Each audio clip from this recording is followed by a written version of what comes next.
পঞ্চম শ্রেণী প্রশ্নবিচিত্রা 2024 বাংলা থার্ড ইউনিট টেস্ট আজকে করাবো 3 নম্বর school Barasat MGM high school. একটা বলেছে চট্টগ্রাম ব্রিটিশ শাসন থেকে মুক্ত এমন এক ঘোষণা করেছে সেই ছেলের দল। শুনেছেন হচ্ছে ব্রিটিশ শাসন। 2 কুরোরাম হলো দিনু ভট্টাচার্যের ছেলে। এটা খুব ইম্পর্টেন্ট, অনেক জায়গায় দেখেছি কোশ্চেন এসছে, এটা পরীক্ষা আসতে পারে। চাঁদিয়াটা বোধ হয় একটু মুচকি হাসলো। বোম্বাগড়ের রাজা কবিতায় রানীর দাদা পাউরুটিতে পেট ঠোকেন। সে মুখ্য যে চায় পিছলে পড়া ও হোঁচট খাওয়া নেই এমন পথে গড়িয়ে যেতে। একলা কবিতায় কবি মস্ত আশীর্বাদের মতো মাথার উপর ইতস্তত ঝরতে থাকে গাছের পাতা। আমি যখন একলা থাকি রেখাঙ্কিত পদটি হচ্ছে বিশেষণ। একলা শব্দটা হচ্ছে একটা বিশেষণ। এবার আসছি এর পরের পাতা। 8 প্রথম পুরুষের উদাহরণ হলো ওর। ঈষৎ মানে অল্প, এর বিপরীত হলো অধিক। ঈষৎ উল্টো অধিক। তুমি কি আমার কথা শুনতে, এখানে বলবে চাও। তুই কেমন করে জানলি, জিজ্ঞাসা চিহ্ন আছে, তাই এটা হবে প্রশ্নবোধক বাক্য। দেখো 2 এর যে প্রশ্নগুলো আছে, 2 এর প্রশ্নগুলো এখানে তো উত্তরা লেখার মতো জায়গা নেই, আমি টাইপ করে লিখেছি, চলো সেটা তোমাদের দেখিয়ে দিই। মাস্টারদার নেতৃত্বে কতদিনের জন্য চট্টগ্রামকে বিদেশি শাসন মুক্ত করা গিয়েছিল? উত্তর, মাস্টারদার নেতৃত্বে 3 দিনের জন্য চট্টগ্রামকে বিদেশি শাসন মুক্ত করা গিয়েছিল। এইখানে একটা মাস্টারদার, এখানে র বসবে একটা, ঠিক আছে, এই জায়গাটা মাস্টারদার। ওকে। 2 গোপালকে কে ভোরবেলা তালদিঘির ধারে দেখেছিল? উত্তর, গণেশ কাওড়া ভোরবেলা গোপালকে তালদিঘির ধারে দেখেছিল। 2 আকাশের 2 বন্ধু গল্পটির লেখকের নাম কি? আকাশের 2 বন্ধু গল্পটির লেখকের নাম শৈলেন ঘোষ। অষ্টপ্রহর শব্দের অর্থ কি? অষ্টপ্রহর শব্দের অর্থ হলো সারাদিন বা 24 ঘন্টা। ছোটদের প্রিয় চরিত্র ঘনাদা কার সৃষ্টি? ছোটদের প্রিয় চরিত্র ঘনাদা প্রেমেন্দ্র মিত্রের সৃষ্টি। 2 একলা কবিতাটি কবি শঙ্খ ঘোষের কোন কাব্যগ্রন্থের অন্তর্গত? একলা কবিতাটি কবি শঙ্খ ঘোষের আমায় তুমি লক্ষ্মী বলো কাব্যগ্রন্থের অন্তর্গত। 2 বিপরীত শব্দ লেখো। ঋজু আর অগ্রজ। ঋজু মানে হচ্ছে সোজা আর বক্র মানে ব্যাকা। তাহলে এই ঋজু এর বিপরীত শব্দ লিখেছি আমি বক্র। আর অগ্রজ মানে বড় ভাই আর অনুজ মানে ছোট ভাই, ঠিক আছে, এর বিপরীতে আমি লিখে দিয়েছি। এবার হচ্ছে বাক্য রচনা। গৃহস্থ। গৃহস্থ বাড়িতে ভর দুপুরে হাজির হতে নেই। জোনাকি রাতের অন্ধকারে গ্রামাঞ্চলে প্রচুর জোনাকি দেখা যায়। 2 পুরুষ কাকে বলে? ব্যক্তি বা বস্তু নির্দেশক সর্বনামকে ব্যাকরণে পুরুষ বলা হয়, যেমন আমি, তুমি, সে, এগুলো। পদ পরিবর্তন করো। শাসিত শাসক, মুক্তি মুক্ত। 2 পড়েছে খেয়েছে, এই শব্দগুলো কোন কোন শব্দ থেকে এসে এরকম চেহারা পেয়েছে? পড়েছে 6টা হয়েছে চ এবং খেয়েছে এই 6টা এখানে হয়ে গেছে চ। এবার করব আমি 3 গুলো, এই প্রশ্নের উত্তরগুলো, এগুলো আমি বরাবর উত্তর তো সব টাইপ করে লিখেছি। তারপরে 4 গুলো লিখেছি, চলো একবারে সবগুলো সব দেখিয়ে দিচ্ছি। আগুন লাগিয়েছে টেলিফোন আর টেলিগ্রাফের অফিসেও, কারা কেন এমন করেছিল? চট্টগ্রাম শহরের অল্প বয়সে কিছু ছেলে উদ্ধৃত অংশে যে কাণ্ডগুলির কথা বলা হয়েছে তা করেছিল। তখন এই যে এখানে প্যারাগ্রাফ পড়েছি, আর দেখো 2খানা কোশ্চেন আছে, তো কেন করেছিল এটা নিচে লাইনে আছে। তখন ভারতবর্ষ ছিল ব্রিটিশ শাসনাধীন, মূলত চট্টগ্রামকে ইংরেজ শাসন মুক্ত করতেই তারা এমন কাণ্ড করেছিল। 3 তাল নবমী গল্পে জটি পিসিমার পরিচয় দাও। তাল নবমী গল্পে জটি পিসিমার আসল নাম হরিমতি। তিনি অত্যন্ত ঠাকুর ভক্ত। তিনি তাল নবমীর জন্য তাল খুঁজছিলেন। গোপাল অনেক কষ্ট করে তাকে তাল জোগাড় করে দিলেও তিনি গোপালকে নিমন্ত্রণ করেননি। এর থেকে বোঝা যায় তিনি মানসিকভাবে উদার ছিলেন না।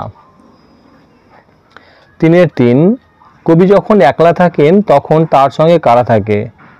উত্তর, কবি যখন একলা থাকেন তখন তার সঙ্গে থাকে প্রকৃতির সবুজ গাছপালা, একলা পথ, কাঠবিড়ালি এবং শাল সুপারির বন।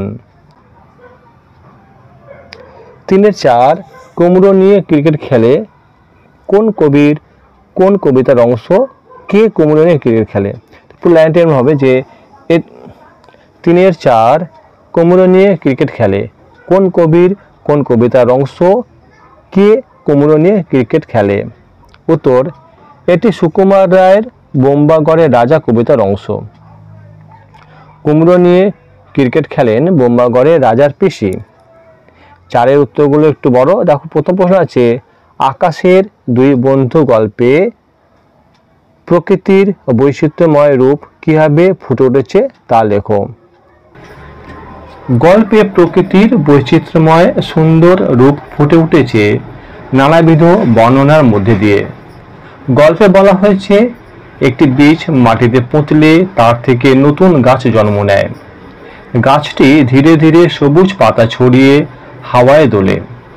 একসময় সেই গাছের ফুলের কুঁড়ি থেকে ফুল ফোটে। পাখির বাসায় মা পাখি বসে তার ডিমে তা দেয়। কিছুদিন পর সেই ডিম ফুটে ছানাপোনা কিচিরমিচির ডাক দিয়ে বেরিয়ে পড়ে। এরপর তারা হাঁ করে আকাশের দিকে মুখ তোলে, মায়ের কাছে খাবার চায়। একদিন বড় হয়ে তারা আকাশে বাহারি পাখা ছড়িয়ে ডানা মেলে উড়ে যায়। এবার বর্ষারাতে গোপাল কি স্বপ্ন দেখেছিল, তার সেই স্বপ্ন কি সত্যি হয়েছিল? তালনবমীর ব্রতর ঠিক আগের রাতে গোপাল স্বপ্ন দেখে যে সে জটি পিসিমাদের বাড়িতে নানা রকম সুখাদ্য খাচ্ছে। সে দেখে জটি পিসিমা তার মেয়ে লাবণ্যদি নানা রকম খাবার দাবার এনে আদর করে খাওয়াচ্ছে তাকে, কিন্তু বাস্তবে তা ঘটে না।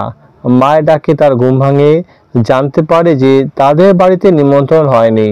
সে সকাল থেকে দরজার সামনে কাঠের গুঁড়ির ওপর ঠায় বসে বসে দেখে যে পাড়ার অন্য সব লোকেরা জটি পিসিমার বাড়িতে খেতে যাচ্ছে।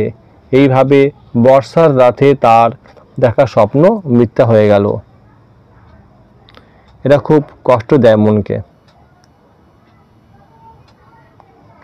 5-1 বোম্বাগড়ের রাজা কবিতাটি পড়ে সেখানকার মানুষজন ও তাদের নিয়মকানুন সম্পর্কে যা জেনেছ তা নিজের ভাষায় লেখো।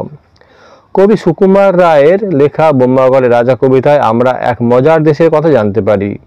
সে রাজ্যের নাম বোম্বাগড়। অদ্ভুত এক নাম, আরও অদ্ভুত সেখানকার মানুষজন ও নিয়মকানুন। সেখানে রাজা ছবির ফ্রেমে আমসত্ত্ব ভাজা বাঁধিয়ে রাখেন। রানীর দাদা পাউরুটিতে পেরেক ঠোকেন। কুমড়ো নিয়ে রাজার পিসি ক্রিকেট খেলেন। রাজার খুড়ো হুঁকোর মালা পরে নাচেন। জ্যোৎস্না রাতে সেখানকার লোকেরা চোখে আলতা মাখে। ডাকটিকিট আটকানো হয় পণ্ডিতের টাকে। এরকম হাজারো উদ্ভট ঘটনায় ও কার্যাবলীতে পূর্ণ থাকে বোম্বাগড় রাজ্য। মিষ্টি কবিতাটির কবির নাম কি? কষ্টের বিনিময়ে পাওয়া যে সুখ তাই প্রকৃতির সুখ। মিষ্টি কবিতায় এই কথাটি কিভাবে প্রকাশ পেয়েছে তা লেখো। মিষ্টি কবিতাটির কবির নাম প্রেমেন্দ্র মিত্র। মিষ্টি কবিতায় কবি প্রেমেন্দ্র মিত্র যে মূল কথাটি বলতে চেয়েছেন তা হলো প্রশ্নোদ্ভূত অংশটি। কষ্টের বিনিময়ে পাওয়া সুখই প্রকৃত সুখ। অনেক কষ্টের পরে যে সুখ আসে তা উপভোগের মজাই আলাদা। অন্যদিকে অনায়াস সাধ্য সুখ অর্জনে তৃপ্তি নেই। ঝড়হীন মেঘহীন আকাশ ভালো লাগে না। চড়াই উতরাই হোঁচট খাওয়া না থাকা পথে চলতে ভালো লাগে না। চড়াই উতরাই হোঁচট খাওয়া না থাকা পথে চলতে ভালো লাগে না। সর্বোপরি কবি দেখিয়েছেন যে চিবিয়ে খেতে হয় বলেই আখ এত মিষ্টি। বহু পরিশ্রমের পর যে সাফল্য অপেক্ষা করে থাকে তার মধ্যেই গ্রহণ করা যায় প্রকৃত মিষ্টির স্বাদ।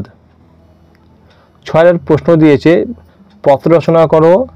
বিদ্যালয়ের কোনো অনুষ্ঠানের কথা সংক্ষেপে জানিয়ে বন্ধুকে চিঠি। ওপরে ডান দিক করে তোমাদের নিজের ঠিকানা এবং তারিখ বসাবে এখানটা, আর তারপর শুরু করতে হবে। তো নিজের ঠিকানা পুরো দিতে হয় না, আমি লিখেছি বিরোধ সালকে হাওড়া 6। কেন যাকে পাঠাচ্ছে তার ঠিকানা পুরো দিতে হয়, নিয়ম এটা। এবার লিখছি, প্রিয় বন্ধু সুবীর, আশা করি ভালো আছো। গত 15ই আগস্ট আমাদের স্কুলে একটি সাংস্কৃতিক অনুষ্ঠান উদযাপিত হলো। সকাল 9টার সময় পতাকা উত্তোলন হয়। তাতে উপস্থিত ছিলেন আমাদের স্কুলের প্রত্যেক শিক্ষক শিক্ষিকা এবং অগণিত ছাত্রছাত্রী। প্রধান শিক্ষক মহাশয় পতাকা উত্তোলন করেন। এরপর একটি পদযাত্রা বের হয়। সকাল 10টার সময় আমরা আবার বিদ্যালয়ে ফিরে আসি। একটি মঞ্চ তৈরি করে তার উপর একটি নাটক মঞ্চস্থ করা হয়। নাটকটি ছিল স্বাধীনতা দিবস উপলক্ষে। নাটক শেষে কয়েকটি গান পরিবেশিত হয়েছিল। আমি নিজেও একটা গান গেয়েছিলাম।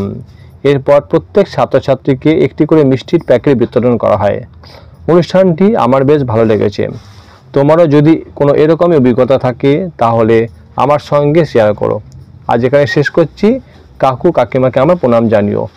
এটি তোমার প্রিয় বন্ধু শিবম মাহাতো। যাকে পাঠানো হবে তার অ্যাড্রেসটা আমি লিখেছি, দেখো। আগে বন্ধুর নাম সুবীর চ্যাটার্জি, এবং এটা লেখার পর প্রযত্নে তার বন্ধুর বাবার নাম লিখবে। 15 দমদম ঝিল রোড, কলকাতা 7,45,000। নিচের যে কোনো একটি বিষয়ে অনুচ্ছেদ রচনা করো। বিদ্যালয় জীবনে খেলাধুলার ভূমিকা। কথায় আছে স্বাস্থ্যই সম্পদ। শরীর যদি সুস্থ না থাকে তাহলে কোনো কিছুতে উৎসাহ পাওয়া যায় না, মনও ভালো থাকে না। আর এই স্বাস্থ্য গঠনের সঙ্গে খেলাধুলার নিবিড় যোগ রয়েছে। খেলাধুলো শিশুদের তথা কিশোরদের ক্ষেত্রে অত্যন্ত প্রয়োজনীয়। চরিত্র গঠন থেকে শুরু করে ব্যক্তিগত ও সামাজিক গুণাবলীর বিকাশে খেলাধুলার গুরুত্ব অপরিসীম। সে কারণে পৃথিবীর বিভিন্ন দেশে খেলাধুলোকে বিদ্যালয়ের পাঠ্যক্রমে অন্তর্ভুক্ত করা হয়েছে। খেলাধুলার চর্চা একদিকে যেমন শরীরকে সতেজ রেখে পঠন পাঠনের আগ্রহ বাড়ায়, অন্যদিকে তেমনি সহযোগিতা, ঐক্যবদ্ধতা, দলবদ্ধতা, নেতৃত্বদান প্রভৃতি গুণের বিকাশে সাহায্য করে। আমাদের দেশে বিদ্যালয়ের পাঠ্যক্রমে খেলাধুলার পাশাপাশি বাৎসরিক ক্রীড়া প্রতিযোগিতা প্রতিটি বিদ্যালয়ে অনুষ্ঠিত হয়। বিদ্যালয়ে যেসব খেলাধুলা চালু আছে সেগুলো হলো ফুটবল, ক্রিকেট, হাডুডু প্রভৃতি। ফুটবলেই আমার আগ্রহ সবচেয়ে বেশি। এছাড়া বার্ষিক ক্রীড়া প্রতিযোগিতায় বিভিন্ন বিষয়ে আমি অংশ নিই, পুরস্কারও পাই। পড়াশোনার মতো খেলাধুলো আমার ভীষণ প্রিয়। পরের রচনা ছিল আচার্য জগদীশচন্দ্র বসু।